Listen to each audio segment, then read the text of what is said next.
François Maga, bonjour. Bonjour. Voilà, aujourd'hui, vous viviez votre première expérience en tant que TA d'une équipe semi-professionnelle. Est-ce que vous pouvez nous expliquer comment vous l'avez vécu? On sait que vous affrontiez une grosse cylindrée de 3 frontières. Comment est-ce que vous l'avez vécu et comment le match s'est-il déroulé? Mais match très stressant dans l'ensemble hein, parce qu'on a très vite été mené au score. C'est vraiment tout ce qu'il faut éviter au début de championnat. On perd de suite confiance. Maintenant, l'équipe a très bien réagi. On a égalisé, on a marqué le 2-1. Et puis en deuxième mi-temps, malheureusement, on n'a pas réussi à inscrire ce troisième goal qui s'offrait pourtant à nous à plusieurs reprises. On a raté des occasions. L'égalisation nous pendait au nez et on encaisse à 1 minute 30, 2 minutes de la fin. C'est ralent. Vous vous êtes créé beaucoup d'occasions. Est-ce qu'aujourd'hui, on peut dire que vous avez joué avec votre bonheur? À 2-1, il fallait marquer le 3. Exactement, dans tous les matchs, surtout à notre niveau assez élevé comme ça, on le sait que toutes les occasions sont importantes. Quand on mène d'un petit peu d'écart comme ça, il faut vraiment réussir à faire le 3 pour tuer ce match. Et c'est malheureusement ce qu'on n'a pas réussi à faire. Maintenant, les occasions étaient là. Le gardien a sorti quelques beaux arrêts, il faut le dire. Il faut aussi souligner le talent de l'artiste. Notre gardien Fabien aussi nous a gardé dans le match parce que l'équipe adverse peut peut revenir à 2-2. Là, ça nous aurait fait très mal sur penalty qui sort magnifiquement. C'est juste. La semaine dernière, avec votre délégué, on évoquait les nouveaux transferts entrants. Il y avait notamment Selim Kamis, ce fameux réfugié libanais. Oui. Aujourd'hui, il a déjà marqué. Est-ce que c'est vraiment est-ce que ça va être la révélation de cette saison ici à Charneux? Mais en tout cas, comme je l'ai toujours dit, un attaquant, ça doit marquer des goals. Ici, que ce soit au tournoi du plateau jeudi ou aujourd'hui, il a marqué à chaque fois. Sans compter son goal, je trouve que Selim s'est aussi montré très offensif et a montré de très belles choses aujourd'hui. Beaucoup d'appels, beaucoup de profondeur, beaucoup de duels physiques gagnés. De plus, avec l'apprentissage de la langue, il arrive de mieux en mieux à s'intégrer à l'équipe, à se faire comprendre vis-à-vis de ses coéquipiers. Il est arrivé par la toute petite porte. Est-ce qu'aujourd'hui, on peut dire qu'il est déjà indispensable à l'équipe? Je ne dirais pas ça parce que quand on a un gros noyau comme ça, tout le monde doit rester concerné. Maintenant, Selim a marqué des points qui ne sont pas passés inaperçus, étant donné que vous me posez la question là-dessus. Maintenant, toutes les places sont à prendre et il devra encore prouver beaucoup de choses pour garantir sa place sur le long terme.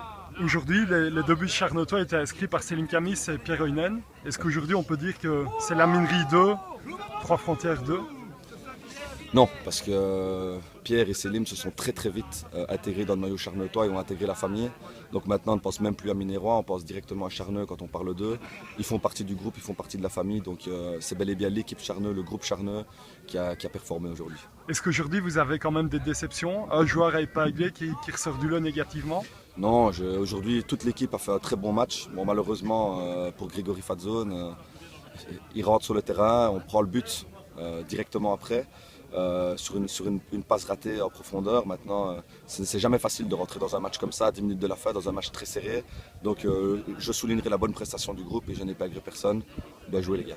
Est-ce que malgré tout, vous allez tirer les bretelles de Grégory Fadzone? Non, je ne lui retirerai pas les bretelles. Je pense qu'il est totalement conscient de la petite passe ratée. Maintenant, c'est jamais facile pour personne de rentrer dans un match comme ça. Les joueurs étaient fatigués, j'ai dû changer mes plans à plusieurs reprises.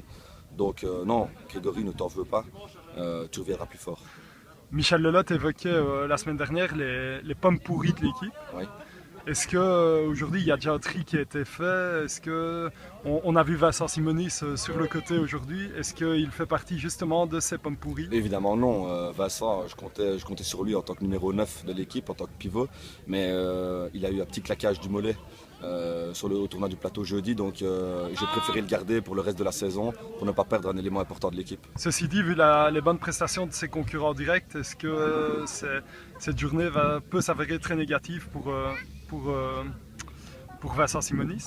Malheureusement pour lui et heureusement pour l'équipe, Selim a performé, Pierre Abbé a très bien joué aussi en numéro 9. Oui, Thiago. Oui. Papa parle aux journalistes.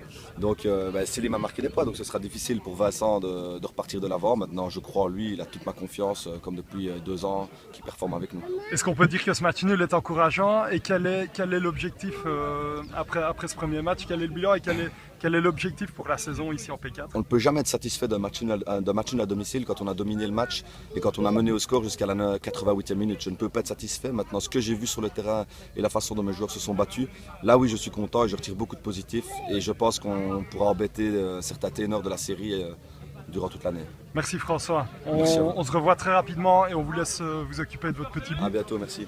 Et à Thiago. Ouais.